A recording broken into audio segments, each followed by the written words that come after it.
Χαίρετε κυρίες και κύριοι. Ένα επίκαιρο θέμα αποτελεί το αντικείμενο της σημερινής μας εκπομπής.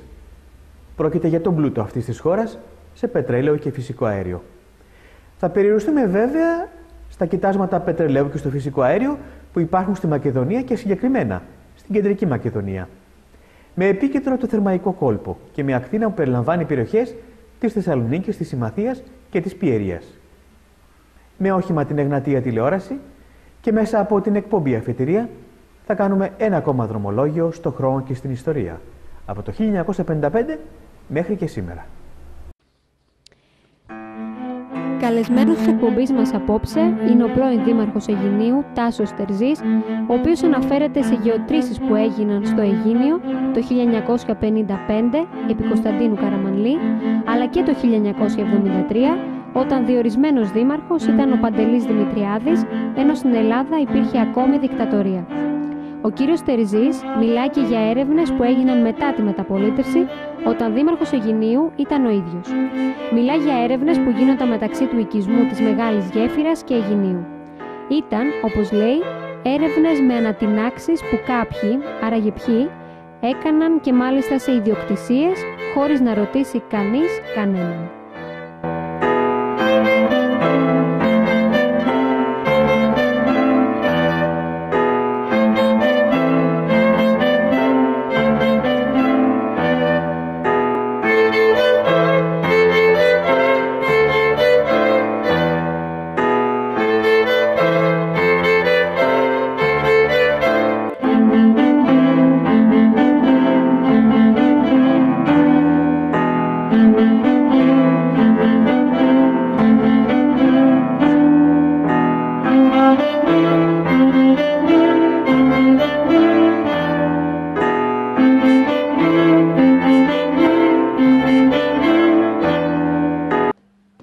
Με τις εκλογές του 1975 ήμουν δήμαρχος στο Αιγίνιο μέχρι και τις 31 Δεκεμβρίου του 1986. Επισκεπτόμουν το Αιγίνιο τακτικά γιατί δεν ήμουν μόνιμος κάτοικος και είχα δει ένα γεωτρύπανο εγκαταστημένο στα όρια του οικισμού το 1973 προς το τέλος να κάνει ανόρυξη για την ανέβρεση πετρελαίου. Πράγματι βρέθηκε πετρέλαιο, πριν όμως από την διαπίστωση της ανέβρεσης πετρελαίου το γεωτρύπανο αυτό, το οποίο από ό,τι είχα πληροφορηθεί ήταν ιταλικής εταιρείας, είχε βρει ένα ποτάμι από νερό, το οποίο είχε δυσκολέψει πάρα πολύ το γεωτρύπανο για να προχωρήσει στο στόχο που είχε για το πετρέλαιο. Με αποτέλεσμα να καθυστερεί η εργασία του, διότι έπρεπε να αντιθασέψουν αυτό το νερό για να μπορέσουν να προχωρήσουν τη γεώτρηση. Το 1973 λοιπόν, για τα καινούργια παιδιά που ίσως δεν ξέρουν, είχαμε δικτατορία ακόμα στην Ελλάδα. Ναι, είχαμε δικτατορία και στο διάστημα που ολοκληρώθηκε η γεώτρηση ήταν πάλι δικτατορία, διότι το 1974 ολοκληρώθηκε η εργασία αυτής της γεώτρησης, αφού πρώτα μετά το νερό βρέθηκε αέριο, το οποίο είχε σωληνωθεί και καιγόταν σε κάποια απόσταση από το γεωτρύπανο και το έβλεπε ο κόσμος, και σε κάποια στιγμή οι εργαζόμενοι Αιγινιώτες που ήσαν εκεί είχαν ακούσει τον χειριστή του γεωτρύπανου επάνω στον πύργο να φωνάζει δυνατά «Πετρέλαιο, πετρέλαιο». Μόλις ακούστηκε αυτό, σταμάτησε το γεωτρύπανο, υπήρξε κινητοποίηση, ήρθαν οι διευθυντές και οι υπεύθυνοι των εταιριών από τη Θεσσαλονίκη και μπήκαν και αστυνομικοί, οι οποίοι δεν επέτρεπαν ούτε τη στάθμιση των αυτοκινήτων. Αυτή η εταιρεία για την οποία μιλάμε ήταν ιταλική. Ήταν ιταλική, από ό,τι μου είχαν πληροφορήσει οι εργαζόμενοι. Εξυπηρετούσε συμφέροντα όμως Ιταλίας. Ήταν σαν υπεργολαβία. Ήταν άλλη εταιρεία. Είχε Τι πληροφορίες είχατε εκείνη την εποχή ότι πίσω από αυτή την υπόθεση βρισκόταν λοιπόν το ελληνικό κράτος, ένα ξένο κράτος? Μία αμερικάνικη εταιρεία είχα ακούσει. Δεν ξέρω, μάλιστα. Δεν είχα δυνατότητα ούτε της εξακρίβωσης, ούτε της διαπίστωσης, ούτε υπήρχε κάποιο στοιχείο στο Δήμο, ούτε ο Δήμος ρωτήθηκε ποτέ για την εγκατάσταση εκεί το γεωτρεπάνου, εξ όσων είχα πληροφορηθεί. Και να ρωτήσω κάτι, αυτό το γεγονός που είναι ένα σημαντικό γεγονός, βέβαια εκείνη την εποχή η δημοσιογραφία είχε φημωθεί λόγω της δικτατορίας. Υπήρξε τότε εκείνη την εποχή έστω ένα μικρό δημοσίευμα, έστω τοπικό δημοσίευμα στην Κατερίνη, στο Αιγίνιο? Δεν είχα αντιληφθεί κάτι τέτοιο. Μάλιστα. Ναι. Όταν ανέλαβα δήμαρχος, με ενδιέφερε να ερευνήσω αυτή την υπόθεση και φρόντισα και πληροφορήθηκα ποιοι εργάστηκαν εκεί ως εργάτες, τους οποίους συνάντησα στο Δημαρχείο, τους είχα καλέσει ξεχωριστά το καθένα και σημείωσα ορισμένες πληροφορίες οι οποίες θεωρούσα πως ήταν χρήσιμες για να διερευνήσω παραπέρα το θέμα. Τι σας είπαν αυτοί οι άνθρωποι? Αυτοί μου είπαν και τις συνθήκες κάτω από τις οποίες γινόταν η εργασία, αλλά μου είπαν και τα μέτρα τα οποία είχαν ληφθεί μετά τη γνωστοποίηση ότι πράγματι έχει βρεθεί πετρέλαιο. Και φυσικά είχε επικρατήσει μια απόλυτο σιγή και ένα απόλυτα ελεγχόμενο αστυνομικό περιβάλλον εκεί, για να μην υπάρξει καμία διακίνηση κανενός ή να μην υπάρχει καμία επίσκεψη από δημοσιογράφους. Δεν υπήρξε κανένας. Μάλιστα μου είπαν ότι είχε απαγορευτεί και στον τότε νομάρχη να επισκεφθεί το γεωτρύπανο.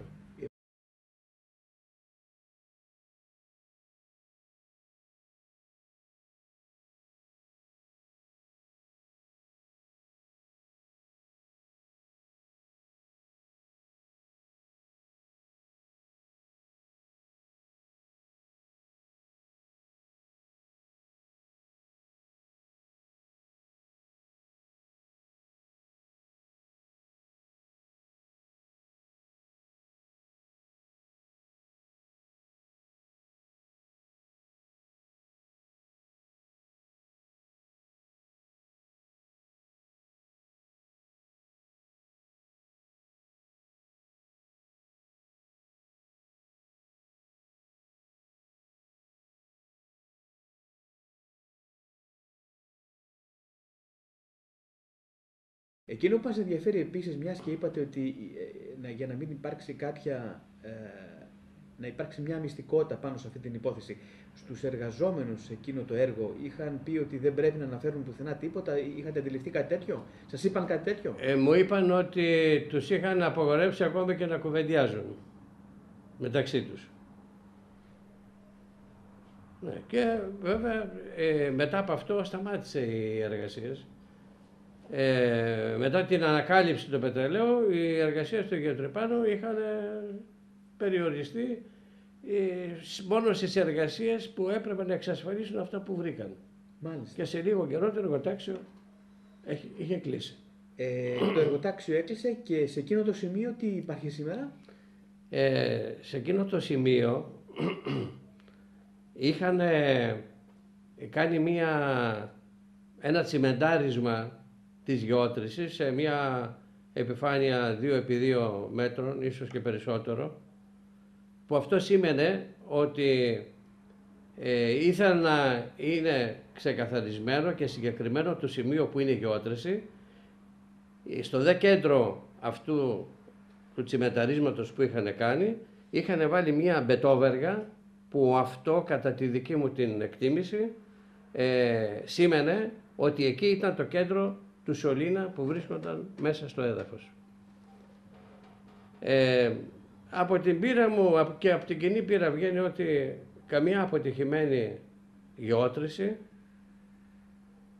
και νερού ακόμη δεν αφήνεις μέσα τους σωλήνες όταν δεν έχει νερό. Βγάζεις τους σωλήνες, τις παίρνεις, εκεί μπαζώνεις την τρύπα που έχει δημιουργηθεί και φεύγεις. Για να μείνουν μέσα σωλήνες, να μπει αυτό το τσιμέντο και να μπει και το σημάδι με την πετόβεργα ότι εδώ είναι ο σωλήνας, αυτό αποτελεί μια αδιάψευστη απόδειξη ότι πραγματικά υπήρξε επιτυχής η ανόρυξη της γεώτρησης και ότι πράγματι υπάρχει πετρέλαιο. Και πριν από το πετρέλαιο υπήρχε και αέριο. Αυτά ήταν γνωστά. Μάλιστα. Και βεβαίως εσείς αναρωτηθήκατε για ποιο λόγο γίνεται αυτή η υπόθεση. Για ποιο λόγο να βρει κανείς ένα χρυσάφι, μαύρο χρυσάφι, το πετρέλαιο, και να το κλείσει μετά? Αναρωτηθεί κάτι προφανώς. Επειδή βέβαια αναρωτήθηκα, αλλά δεν μου ήταν και πολύ περίεργο προσωπικά σε μένα, διότι ξέρω ότι το πετρέλαιο είναι ένα γεωστρατηγικό και γεωπολιτικό προϊόν που το διαχειρίζονται άλλοι εκτός Ελλάδος,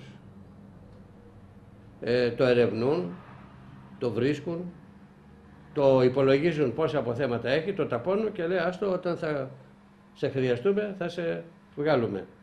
Αλλήμον αν όσες γεωτρήσεις για πετρέλαιο γίνονται, αμέσως τους βγάζουν στην επιφάνεια. Τώρα λένε είναι εκεί, σε ξέρουμε, τώρα έχουμε άλλες πηγές, όταν θα χρειαστεί να καλύψουμε κάποιες ανάγκες θα σε βγάλουμε. Αλλά κοιτάξτε να δείτε, το πετρέλαιο, εδώ βλέπουμε τι πόλεμος γίνεται παγκοσμίως. Πόλεμος είτε εντός είτε εκτός εισαγωγικών, είτε πραγματικός πόλεμος, είτε πόλεμος οικονομικός για το θέμα των υδρογονανθράκων.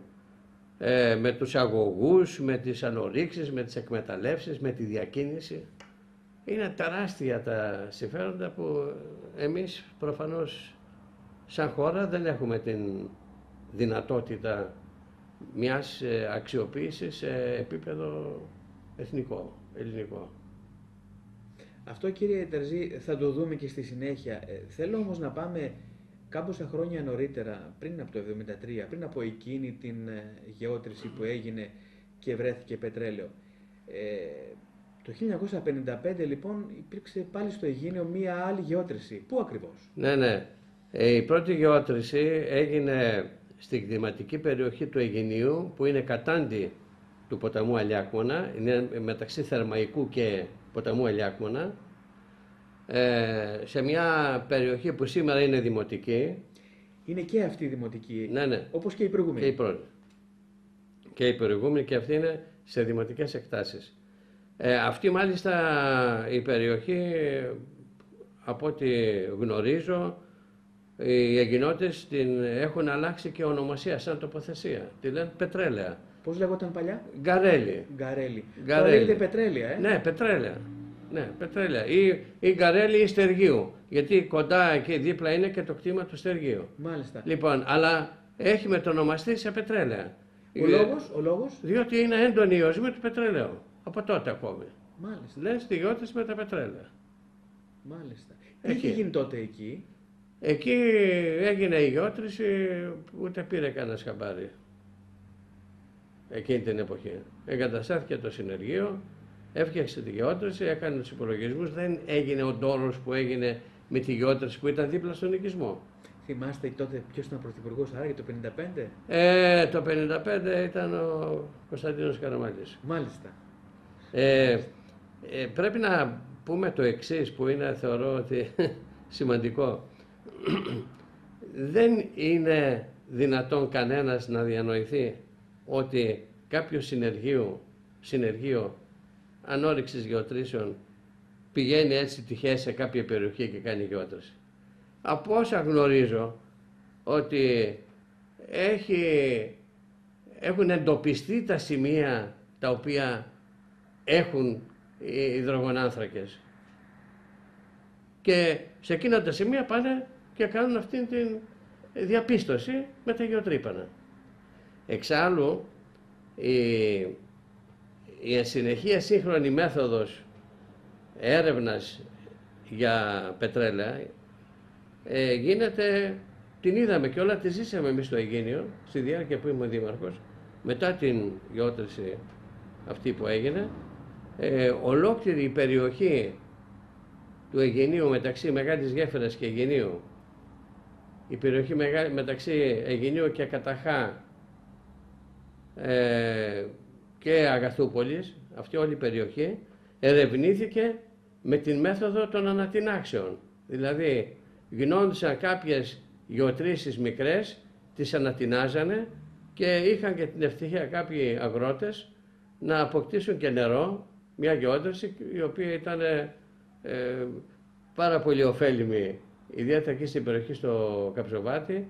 Υπήρξαν πολλές γιορτές και είχαν πλημμυρίσει τα χωράφια με νερό. Βέβαια, κανένας δεν ρώτησε τους ιδιοκτήτες που πήγαν και φτιάξαν αυτές τις γεωτρήσεις και τις ανατινάξεις. Για ποιο λόγο και πώς, με ποιο δικαίωμα? Τίποτα, τότε δικαίωμα. Προφανώς αυτοί το δικαίωμα το είχαν πάρει με κάποια σύμβαση την οποία είχαν με το ελληνικό κράτος. Και η οποία σύμβαση φυσικά δεν ήταν στο κοινό γνωστή. Καθόλου. Μάλιστα. Καθόλου. Ούτε γνωστή, ούτε κανένας ποτέ τους ρώτησε. Ξέρετε, πηγαίναν μέσα στα χωράφια, κάνανε τη γεώτρηση, κάνανε την ανατείναξη, έβγαιναν τα αρτεσιανά τα νερά. Πήγα και εγώ, τα είδα και είχαν πολλά νερά. Νομίζω ότι και σήμερα πρέπει κάποιες γεωτρήσεις ακόμη να λειτουργούν. Άλλες εποχές τότε, εποχές.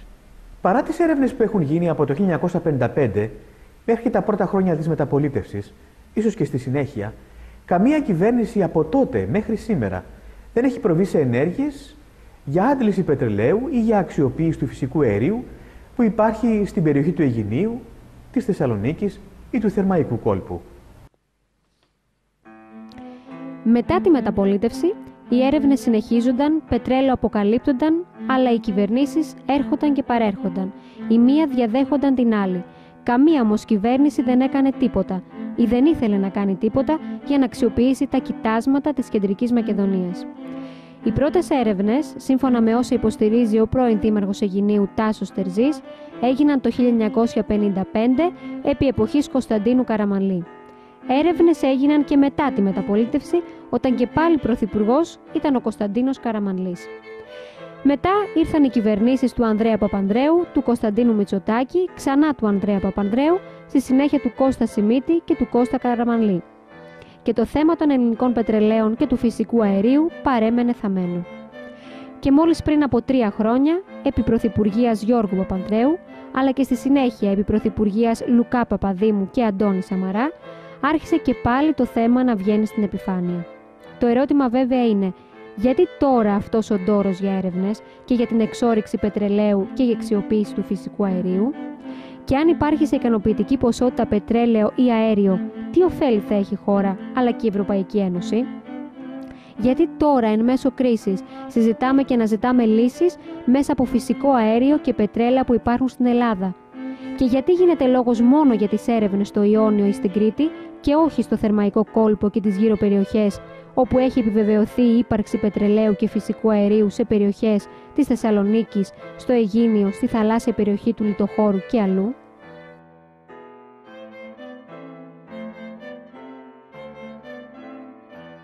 Για να μπορέσει κανένας να διαπιστώσει ορισμένα πράγματα, καταφεύγει και σε κάποιες έτσι θα έλεγα υποκριτικές ενέργειες για να δει τι αντιδράσεις θα υπάρξουν, ώστε να επιβεβαιωθεί αν πραγματικά αυτά τα οποία εκτιμά εκείνος είναι σωστά ή όχι. Δηλαδή, επειδή βρέθηκε ένα ποτάμι νερό στη γεώτρηση αυτή που έγινε κοντά στον οικισμό, ζήτησα από το Υπουργείο Βιομηχανίας να μας στείλουν μια...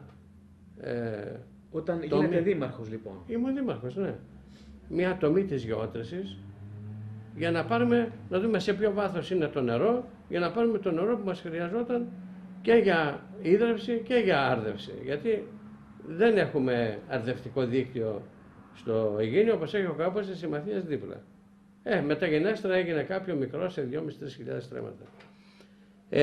Η απάντηση η οποία ήρθε ήταν να μας στείλουν μια τομή γεώτρηση η οποία ήταν άσχετη με τη δική μας εκεί την περιοχή. Γιατί την είδε ο Γιώργος και μου λέει ότι δήμαρχε, καμία σχέση δεν έχει αυτή η τομή με τη γεώτρηση η οποία έγινε εδώ.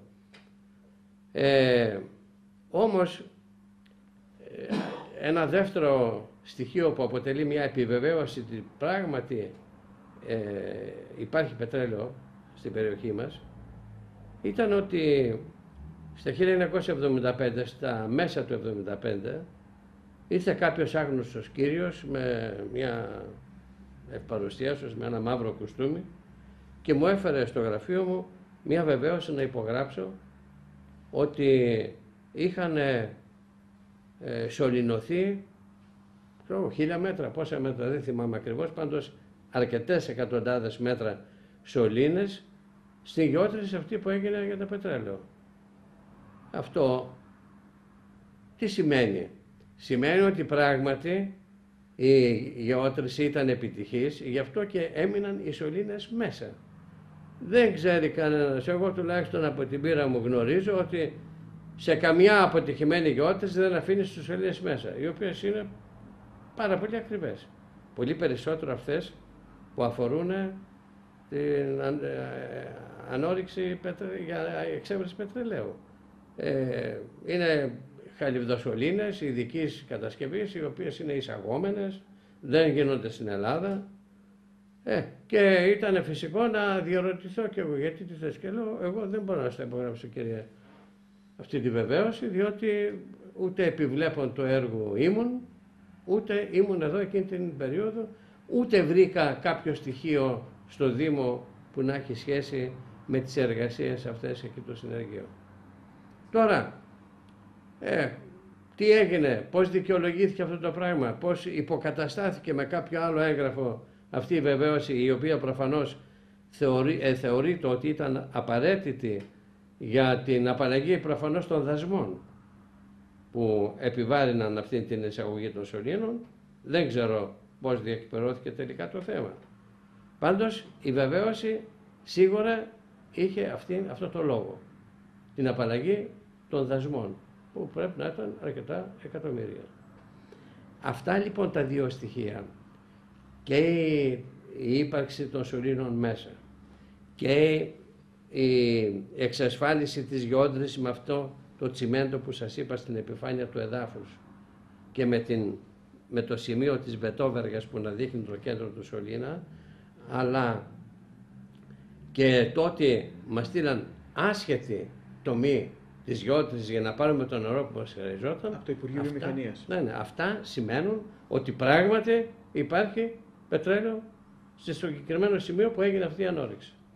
Αναρωτηθήκατε, ας πούμε, από τότε μέχρι σήμερα, και εσείς αλλά και οι κάτοικοι της περιοχής, εδώ η Ελλάδα εισάγει πετρέλαιο.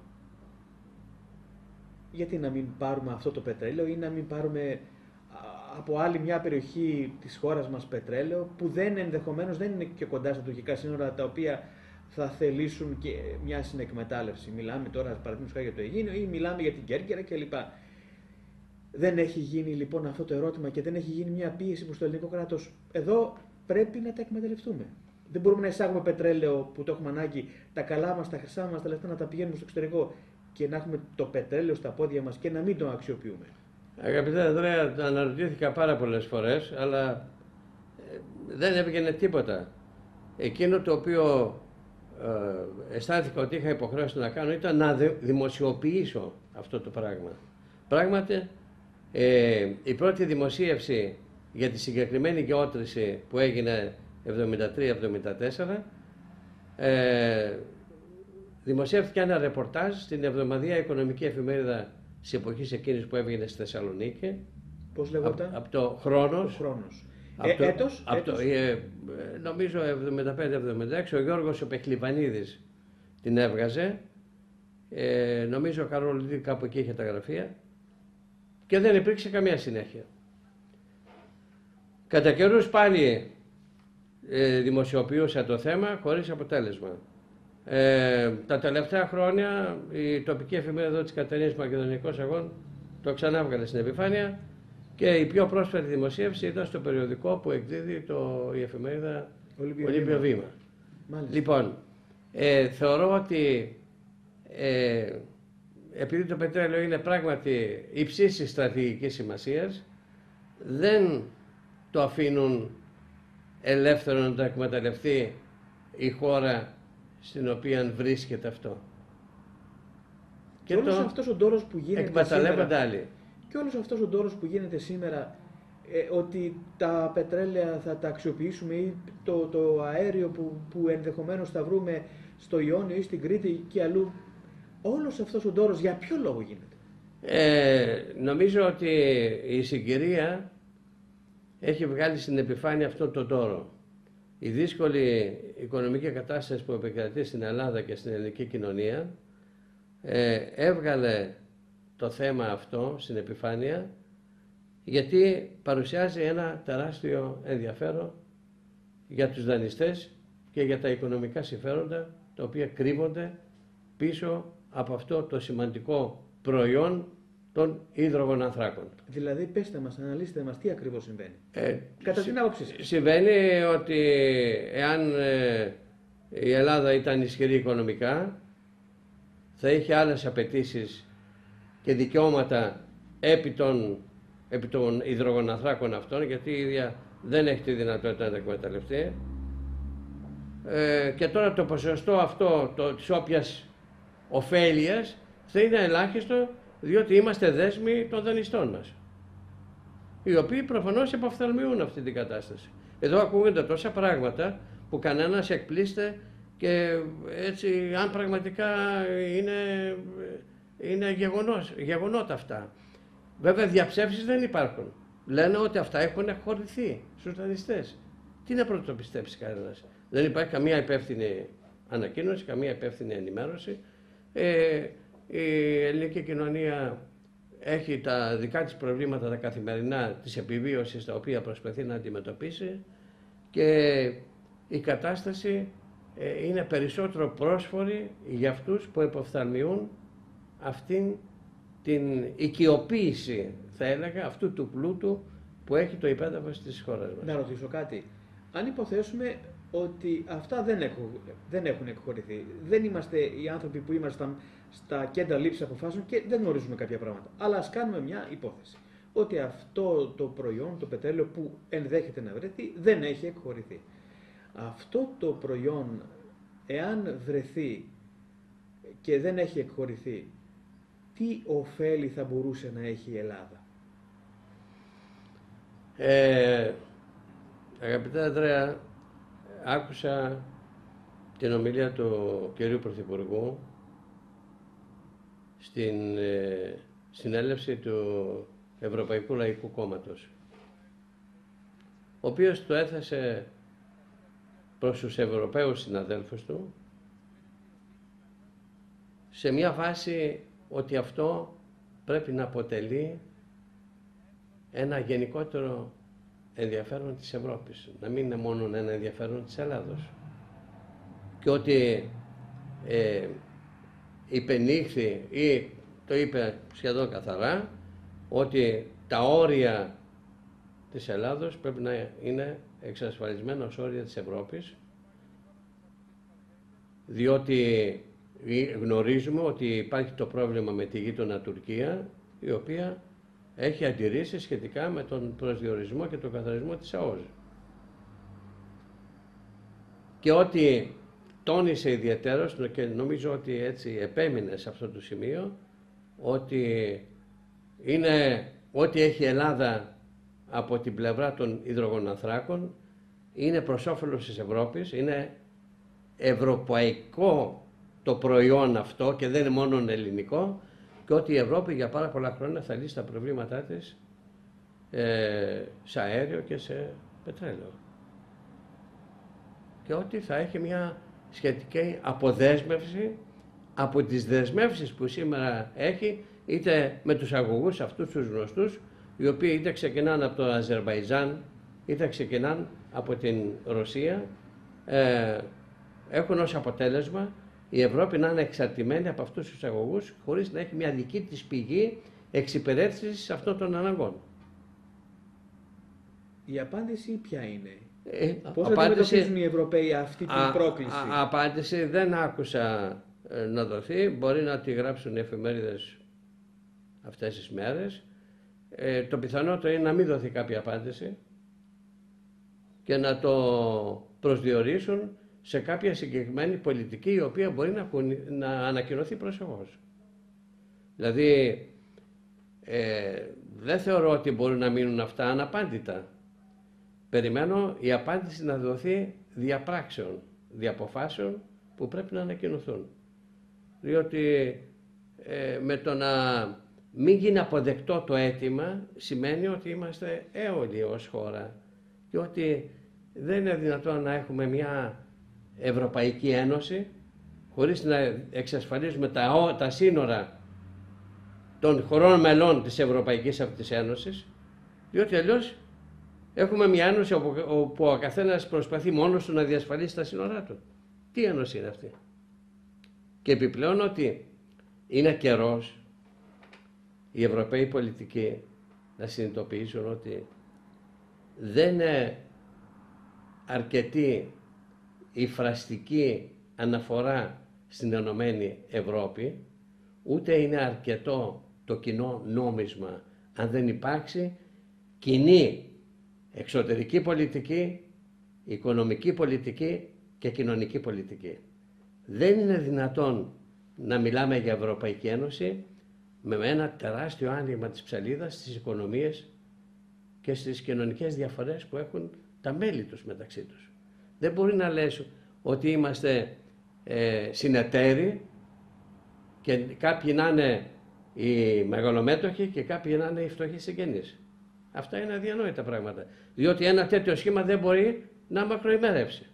Και οι κλειδονισμοί που δέχεται σήμερα η Ευρωπαϊκή Ένωση και το νόμισμά της είναι κλειδονισμοί οι οποίοι οφείλονται αποκλειστικά στο ότι δεν υπήρξε εγκαίρως μια συγκεκριμένη οικονομική πολιτική η οποία να εξασφαλίσει αυτήν την ευρωζώνη, γιατί δεν μπορεί μια ευρωζώνη ο ένας να μπαίνει με 340 δραχμές στο ευρώ και ο άλλος που είχε το μάρκο στα 180-190 όταν μπήκε και εκείνος ταράχθηκε, ταρακουνήθηκε στην αρχή, αλλά επειδή ήταν δυνατότερο, ισχυρότερο το νόμισμά του, δεν είχε τις συνέπειες στις δικές μας. Εμείς ξαφνικά, θα θυμάστε πολύ καλά, όταν μπήκαμε στο ευρώ, το ματσάκι, ο μαϊδανός ή το κουλούρι είχαν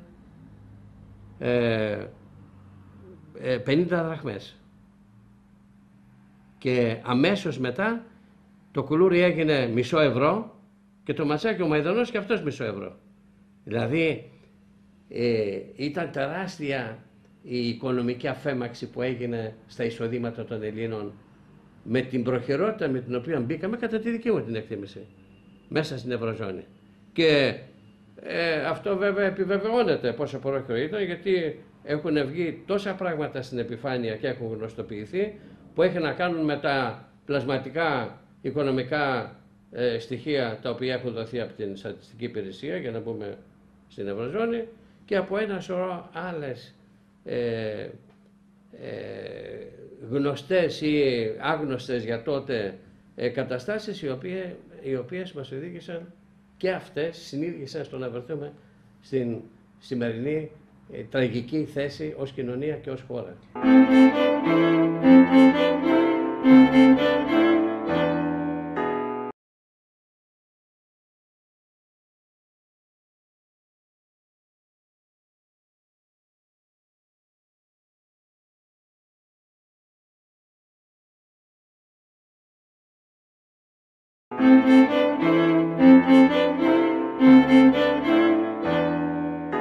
Είναι βέβαιο ότι για την εξόρυξη πετρελαίου και την αξιοποίησή του, είτε στο Αιγίνιο, είτε στο Ιόνιο, είτε στην Κρήτη, είτε αλλού, υπάρχουν προβλήματα που έχουν να κάνουν με διεθνείς παράγοντες.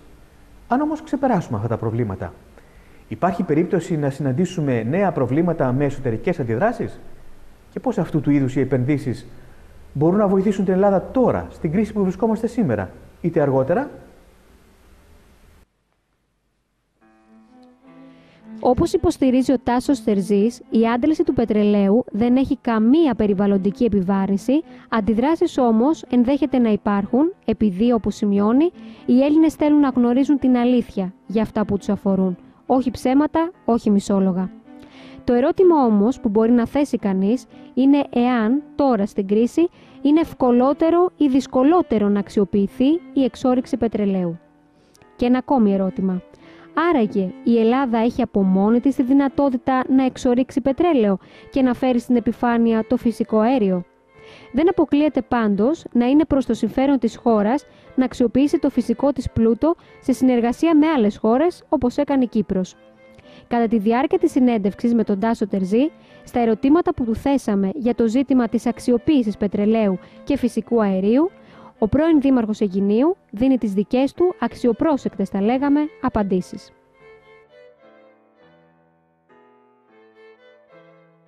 Να επιστρέψουμε πίσω ξανά στα ερωτήματά μας. Ναι.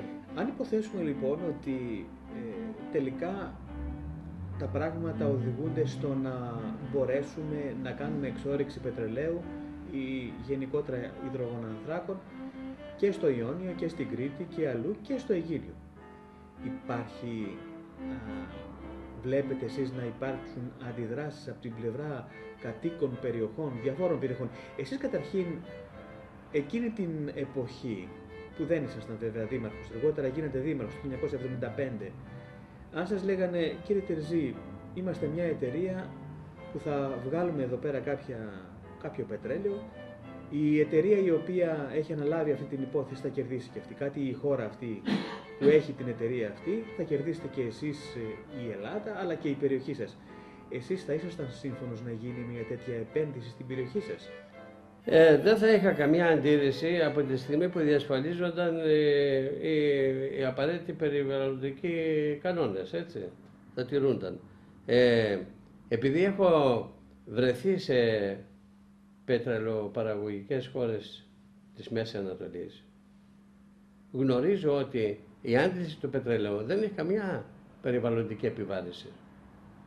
Έχω δει στο Μπαχρέιν αντλίες οι οποίες λειτουργούν με ηλεκτρικό ρεύμα, αντλούν το πετρέλαιο, τις βλέπεις διάσπαρτες μέσα σε μια περιοχή και με υπόγειο δίκτυο μεσολίνες πηγαίνει με φυσική ροή στο δηληστήριο που είναι σε κάποιο σημείο μακριά από τους οικισμούς. Η άντληση τίποτα, δεν έχει καμία. Η άντληση του πετρελαίου δεν έχει καμία απολύτως επιβάρυνση στο περιβάλλον, καμία απολύτως. Στη συνέχεια ο κίνδυνος που βρίσκεται στην διήλυση του πετρελαίου. Στη διήλυση φυσικά υπάρχουν ρήποι οι οποίοι βγαίνουν, τις βλέπουμε και εδώ στο δηληστήριο της Θεσσαλονίκης, έτσι. Αλλά έχω τη γνώμη ότι με την τεχνολογία που υπάρχει σήμερα, αυτοί οι ρήποι μπορούν να ελεγχθούν πολύ αποτελεσματικά και να μην είναι βλαπτικοί. Να μην επιβαρύνουν το περιβάλλον επικίνδυνα. Μάλιστα. Αλλά η άντληση δεν έχει καμία απολύτως επίπτωση στο περιβάλλον. Σας τα λέω αυτά γιατί με το που βγήκε αυτή η υπόθεση, ναι, ότι η Ελλάδα ερευνά στο Ιόνιο Πέλαγος, στην Κρήτη από κάτω και ίσως και κάπου αλλού, με το που βγήκε αυτή η ανακοίνωση, με το που δόθηκε στη δημοσιότητα ένα τέτοιο γεγονός, βρέθηκε ακόμα και ευρωβουλευτής της Ελλάδας που είπε εδώ θα ανησυχήσουν οι υφάλαινες. Για πέστε μου, εάν υποθέσουμε ότι τα πράγματα βαίνουν καλώς, εγώ αντιλαμβάνομαι από τα λόγια σας ότι αντιλαμβάνεστε, αισθάνεστε ότι πίσω από όλη αυτή την υπόθεση αυτού του προϊόντος, του πετρελαίου, παγκοσμίως υπάρχουν συμφέροντα και ότι εν πάση περιπτώσει από αυτά θα κερδίσουμε εμείς λίγα και οι άλλοι θα κερδίσουν πολλά. Αλλά έστω και έτσι, εσείς βλέπετε ότι αυτού του είδους οι επενδύσεις θα μπορούσαν κάποτε να βοηθήσουν την Ελλάδα? Σίγουρα θα μπορούν να τη βοηθήσουν, αλλά θα μπορούσαν περισσότερο να τη βοηθήσουν αν δεν ήμασταν στην οικονομική κατάσταση που βρισκόμαστε. Οι ανησυχίες οι οποίες εκδηλώνονται αναφορικά με το θέμα της θάλασσας, οι θαλάσσιες γεωτρήσεις και η εκμετάλλευση των θαλάσσιων αυτών γεωτρήσεων ενέχουν κινδύνους. Αυτό το είδαμε στην Αμερική. Ναι. Από μια εξέδρα, και τα λοιπά της ΣΕΛ που είχε γίνει, ναι, της ΣΕΛ νομίζω. Βέβαια ελπίζω ότι με τις εμπειρίες οι οποίες έχουν αποκτηθεί, λογικά σκεπτόμενος, θεωρώ ότι θα πρέπει να αποφευχθούν λάθη τα οποία προκάλεσαν τη μεγάλη καταστροφή στο περιβάλλον το θαλάσσιο με τα ατυχήματα που έχουν συμβεί σε πλατφόρμες που λειτουργούσαν σε γεωτρήσεις μέσα στη θάλασσα. Βέβαια κανένας δεν μπορεί να αποκλείσει ένα τέτοιο ενδεχόμενο. Υπάρχουν πάντοτε κίνδυνοι. Τώρα, στη Βόρειο Θάλασσα δεν έχουν γνωστοποιηθεί, τουλάχιστον που έχει και η Νορβηγία και η Αγγλία έχουν μέσα στη θάλασσα γεωτρήσεις που αντλούν εξέδρες, που αντλούν πετρέλαιο. Δεν φαίνεται να έχει σημειωθεί τίποτα. Νομίζω ότι πρέπει να μην λειτουργήσει η αλόγιστη απληστία, αλλά να λειτουργήσει η λογική αξιοποίηση της τεχνολογίας και των δυνατοτήτων που παρέχονται για να μην γίνουν επικίνδυνες ρυπάνσεις στο περιβάλλον. Εσείς πάντως που ζείτε στο Αιγίνιο, προφανώς οι κάτοικοι, εσείς τους ζείτε καλύτερα, κοντινότερα, συζητάτε μαζί τους καθημερινά, δεν θα είχαν καμία αντίρρηση να αξιοποιηθούν εκείνα τα κοιτάσματα προς όφελος της χώρας, πάντα μιλάμε. Ναι. Τώρα οι κάτοικοι, ξέρετε ότι δεν έχουν και μια επιφύλαξη για όλα αυτά τα πράγματα. Κάποιοι πιστεύουν, κάποιοι δεν πιστεύουν, κάποιοι θεωρούν ότι μπορεί να είναι κάποια παιχνίδια. Όταν θα φτάσουμε στο σημείο να γίνει μια εκμετάλλευση, τότε κανένας θα δει περισσότερο τις αντιδράσεις. Θέλω να πιστεύω ότι οι αντιδράσεις θα εξαρτηθούν από το πόσο καλή θα γίνει η ενημέρωση των κατοίκων. Με ειλικρίνεια, με αντικειμενικότητα και με αλήθειες. Οι Έλληνες πολίτες έχουν δικαιολογημένες επιφυλάξεις στην πολιτική τους ηγεσία, διότι η μέχρι τώρα συμπεριφάρηση ήταν ειλικρινής.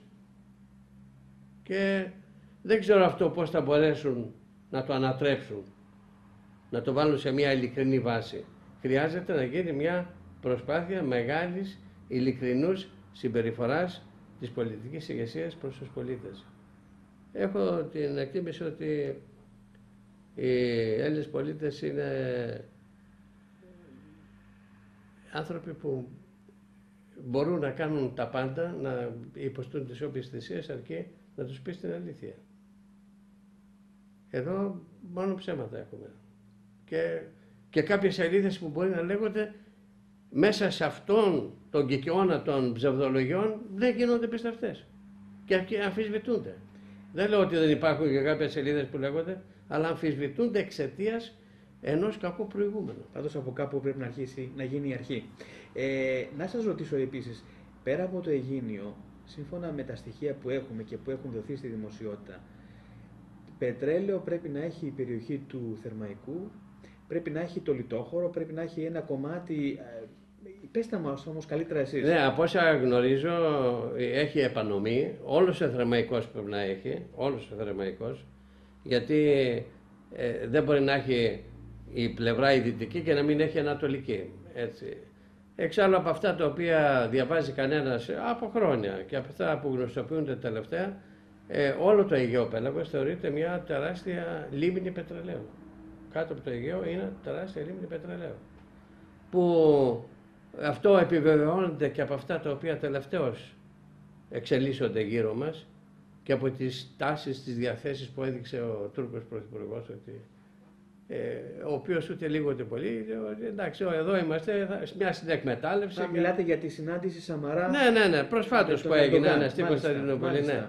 Δηλαδή, το ξέρουν όλοι, είναι κοινό μυστικό, ότι πράγματι το Αιγαίο είναι μια μεγάλη λίμνη πετρελαίου. Στο βάθος. Ναι. Μάλιστα. Κάτω από τον πυθμένα έχει πετρέλαιο. Το ξέρουν αυτό το πράγμα και από χρόνια, όχι από τώρα.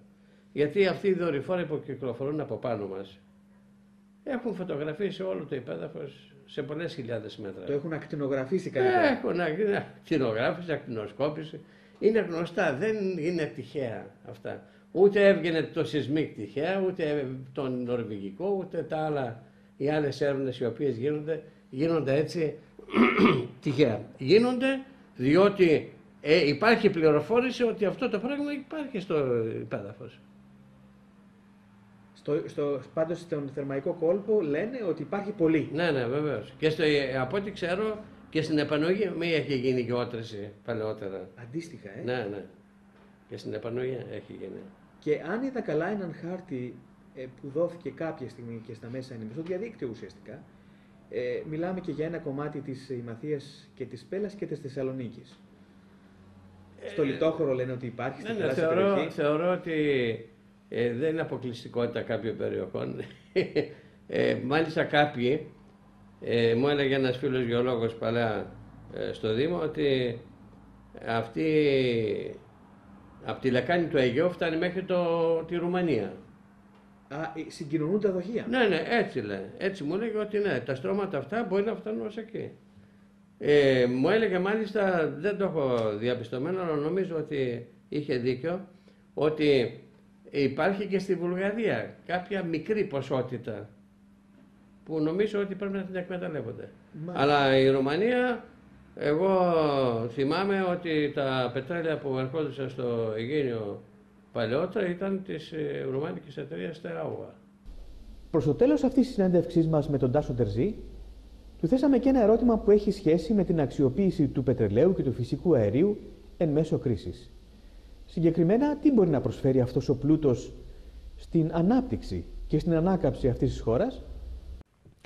Κατά το συνομιλητή μας, σε περίπτωση που θελήσουμε να αξιοποιήσουμε αυτόν τον εθνικό μας πλούτο, εμείς οι Έλληνες θα πάρουμε τα λιγότερα, ενώ κάποιες ξένες εταιρείες θα πάρουν τα περισσότερα. Εξέφρασε όμως και την άποψη ότι υπάρχει και μια επιπρόσθετη δυνατότητα, δηλαδή να κυκλοφορήσει η Ελλάδα ομόλογα έναντι του πετρελαίου και του φυσικού αερίου που πρόκειται να αποκαλυφθεί, ομόλογα που βέβαια θα τονώσουν την εθνική οικονομία.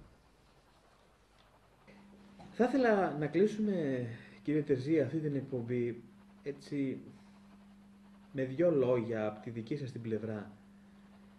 Πώς βλέπετε λοιπόν αυτό το προϊόν, το πετρέλαιο, εδώ στη χώρα μας? Τελικά θα ευοδοθεί να το αξιοποιήσουμε? Τελικά θα μείνει έτσι, θα μένει όπως έμενε και τις προηγούμενες δεκαετίες? Τι αισθάνεστε χωρίς να έχετε κάποια πληροφόρηση περισσότερη από όλο τον υπόλοιπο κόσμο? Ομολογώ ότι είναι ανάμεικτα τα συναισθήματά μου και οι σκέψεις μου. Είμαι και ανήσυχος, γιατί το πετρέλαιο μπορεί να σε οδηγήσει σε πολλές άλλες απρόβλεπτες καταστάσεις. Αλλά ταυτόχρονα θέλω να είμαι και αισιόδοξος ότι μπορεί σε αυτή τη φάση να μας φανεί χρήσιμο για να μπορέσουμε να αντιμετωπίσουμε τα τεράστια προβλήματα τα οποία έχουμε.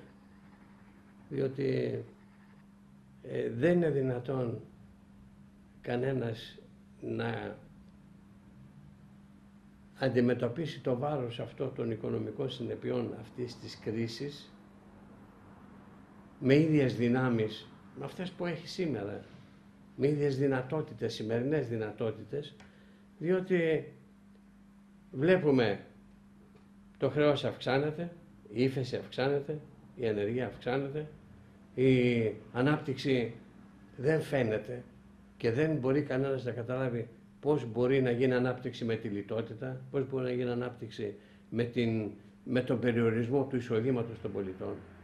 Αυτά είναι πράγματα τα οποία ακούγονται πολύ παράξενα και αυτοί που τα λένε δεν ξέρω κατά πόσο τα σκέφτονται, αν είναι λογικά να τα λένε. Χωρίς αγοραστική δύναμη του πολίτη μπορεί να λειτουργήσει κανένα. Εδώ λένε ότι υπολογίζουν την αύξηση του δείκτη της ανεργίας στο 30% τέλος του χρόνου. Ότι χιλιάδες επιχειρήσεις πρόκειται να κλείσουν. Δεν το καταλαβαίνω. Δεν καταλαβαίνω δηλαδή αυτήν την φραστική αισιοδοξία, η οποία δεν έχει αντίκρισμα, δεν πείθει κιόλα, ότι είναι δυνατόν να δώσει αποτελέσματα ανάκαμψης. Πώς θα γίνει αυτή η ανάκαμψη? Αν δεν υπάρξουν έκτακτοι πρόσθετοι πόροι, η οποία να είναι και σημαντική, γιατί με το να σου κάνουν μια ένεση με 2 δις δεν λες τίποτα. Πρέπει να έρθουν πολλά δις για να αντιμετωπιστεί το θέμα. Και επιπλέον ότι έχουμε και την προσμονή μιας διαφορετικής συμπεριφοράς από τους Ευρωπαίους, μπας και μετά τις γερμανικές εκλογές προκύψει κάποια απόφαση η οποία να μας ελαφρύνει από το βάρος αυτό. Ναι, να μας ανακουφίσει από το βάρος αυτό. Διότι δεν μπορεί να βγει η κατάσταση. Να μην είμαστε έτσι αφελείς, ούτε ρομαντικοί. Η οικονομία δεν δικαιολογεί ρομαντισμό. οικονομία είναι 2 και 2 κάνουν 4. Ούτε 22, ούτε 44, ούτε τίποτα. Χρειάζεται πάντως και κατά κάποιο τρόπο το ψυχολογικό κομμάτι κάποια στιγμή. Το ψυχολογικό κομμάτι, αγαπητά Ανδρέα, μας το κατεβάζουν καθημερινά με αυτά τα οποία δηλώνονται. Πώς να διατηρήσει κανένας μια ψυχολογική εφορία όταν βομβαρδίζεται κάθε μέρα ότι ξέρεις η ανεργία θα φτάσει στο 30, το χρέος ανεβαίνει, η ανεργία στους νέους ανθρώπους είναι στο 56% και θα φτάσει στο 60%. Πόσο μπορείς? Ναι, λέω, βασικά λέω, εάν πραγματικά μετά τις γερμανικές εκλογές έχουμε κάποια ανακούφιση, κάποια μέτρα ανακούφισης, θα είναι και ένα ψυχολογικό έτσι, πλεονέκτημα για την Ελλάδα για να μπορέσει να ανακάμψει. Γιατί έχω την αίσθηση ότι χωρίς την ψυχολογία, όσα και να μας δοθούν, σε αυτή την περίπτωση όλα θα πάνε στράφη. Συμφωνώ, αλλά θα πρέπει αυτή την ψυχολογία να μας την εκφράσουν με σοβαρότητα, με υπευθυνότητα και με έργα, με πράξεις. Γιατί η φραστική αισιοδοξία δεν λέει τίποτα. Όταν κανένας έχει όλη την οικογένειά του άνεργη και δεν έχει κανένα εισόδημα, όταν βλέπει κανένας τα συσίτια να αυξάνονται και να είναι στις ουρές, όταν βλέπει επιχειρηματίες να είναι, διάβαζα επιχειρηματίες που είχαν 2-3 επιχειρήσεις που είναι στο συσίτιο, μένουν στο ξενώνα του Δήμου και πριν πάνε εκεί μένανε στον δρόμο στην Αθήνα. Δεν μπορούν αυτά τα πράγματα. Τα κοιτάσματα πότε θα ενδέχεται να αξιοποιηθούν, αν αξιοποιηθούν? Έχω τη γνώμη ότι από αυτά τα οποία δηλώνονται και ακούγονται ότι στην επόμενη πενταετία θα πρέπει να... Κάποια μπορεί να έχουν και συντομότερα. Αυτά που είναι διαπιστωμένα στη στεριά, όχι στη θάλασσα, αυτά έχουν τη δυνατότητα μιας συντομότερης αξιοποίησης. Αυτά που είναι στη θάλασσα λένε ότι χρειάζονται 5 χρόνια, ξέρω εγώ, κάποια. Μάλιστα. 4-5 χρόνια.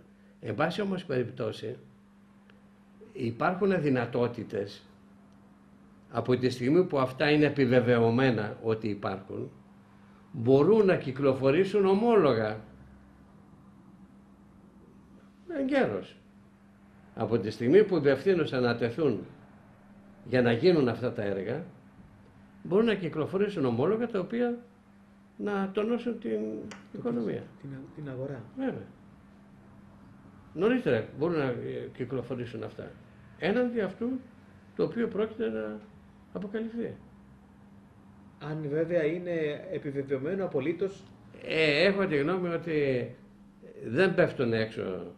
Η τεχνολογία είναι τόσο υψηλή και τόσο προηγμένη που δεν πέφτει καθόλου έξω στους υπολογισμούς. Και τα ξέρουν, είναι μυστικό. Περίπου ξέρουν, απλώς ενδεχομένως να είναι απολύτως βέβαιοι. Το σύμπλην 5% θα πέσουν. Έτσι. Δεν είναι κάτι το οποίο μπορεί κανένας να αμφισβητήσει από πλευράς υπολογισμών. Γιατί είναι γνωστά σε αυτούς τους ειδικούς. Και διαβάζοντας κανένας στον τύπο, είτε περιοδικό είτε καθημερινό, εμπλουτίζει διαρκώς τη γνώση του γύρω από αυτό το τομέα, που πραγματικά σήμερα, εκτός από την επικαιρότητα στην οποία βρίσκεται, έχει και το μεγαλύτερο ενδιαφέρον τόσο από οικονομικής πλευράς, όσο και από πλευράς γεωστρατηγικής, γεωπολιτικής, αλλά και ενίσχυσης του δημοκρατικού κοινοβουλευτικού πολιτεύματος. Δεν μπορεί να σταθεί το δημοκρατικό κοινοβουλευτικό πολίτευμα αν δεν έχει οικονομική αυτονομία. Οι θεσμοί δεν λειτουργούν με τα λόγια ούτε με τα ψέματα. Εξάλλου το βλέπουμε γύρω μας τι γίνεται κάθε μέρα. Κύριε Τερζή, εγώ να σας ευχαριστήσω πάρα πολύ για αυτή την κουβέντα που είχαμε. Βέβαια, είχα απέναντί μου έναν άνθρωπο ο οποίος γνωρίζει κάποια πράγματα, ο οποίος έτυχε στην περιοχή του Αιγυρίου να είναι δήμαρχος, να γνωρίζει εκεί επιτόπου κάποια ζητήματα, να ρωτήσει κάποιους εργάτες, όπως είπατε, για αυτή την υπόθεση του πετρελαίου. Εγώ να σας ευχαριστήσω πάρα πολύ γιατί ήσασταν σήμερα κοντά μας, γιατί αυτά που είπαμε θα είναι, πιστεύω, σε ένα πολύ μεγάλο βαθμό διαφωτιστικά σε αυτόν τον κόσμο, ο οποίος κάτι περιμένει να ακούσει, κάτι ενθαρρυντικό, ότι αυτή η Ελλάδα ίσως στα επόμενα χρόνια να μπορέσει, αξιοποιώντας αυτού του είδους τα προϊόντα και το πετρέλαιό της και το αέριό της, να ανακάμψει και να ξεφύγει από τη μιζέρια της. Ευχαριστώ πολύ και εγώ που μου δόθηκε η ευκαιρία να εξωτερικεύσω αυτούς τους προβληματισμούς που τους είχα χρόνια και με διέφερε αυτός ο τομέας πάρα πολύ, όπως τον ερεύνησα, τον δημοσιοποίησα κλπ. Γιατί θεωρώ ότι έχει κανένας εθνικό καθήκον αυτά να τα γνωστοποιεί και να προσπαθεί όσο μπορεί να πιέζει στο να μπορέσουν να έχουν μια εξέλιξη. Γιατί με το να είναι θαμμένα δεν προσφέρουν τίποτα. Αντίθετα, μόνον υποψίες δημιουργούν και τίποτα περισσότερο. Φίλες τηλεθεάτριες, φίλοι τηλεθεατές, κάπου εδώ η εκπομπή μας έφτασε στο τέρμα της. Με όχημα την Εγνατία τηλεόραση και μέσα από την εκπομπή Αφετηρία κάναμε ένα ακόμα δρομολόγιο στον χρόνο και στην ιστορία. Από το 1955 μέχρι και σήμερα, προκειμένου να ξεσκαλίσουμε κάτι από τα γεγονότα εκείνης της εποχής, του παρελθόντος, γεγονότα που σχετίζονται με την ύπαρξη πετρελαίου και φυσικού αερίου στην περιοχή του Θερμαϊκού κόλπου και ειδικότερα στην περιοχή του Αιγινείου. Με τις έρευνες που έχουν γίνει στο Αιγίνιο, είναι γεγονότα που μπορούν να ρίξουν λίγο φως σε ένα θέμα που εν πωλής είναι ακόμα θαμμένο. Ας ελπίσουμε, ίσως σύντομα, ότι αυτό το θέμα του πετρελαίου και του φυσικού αερίου θα έρθει πολύ σύντομα στην επικαιρότητα για την ανάπτυξη αυτής της χώρας, για την ανάπτυξη της Μακεδονίας μας.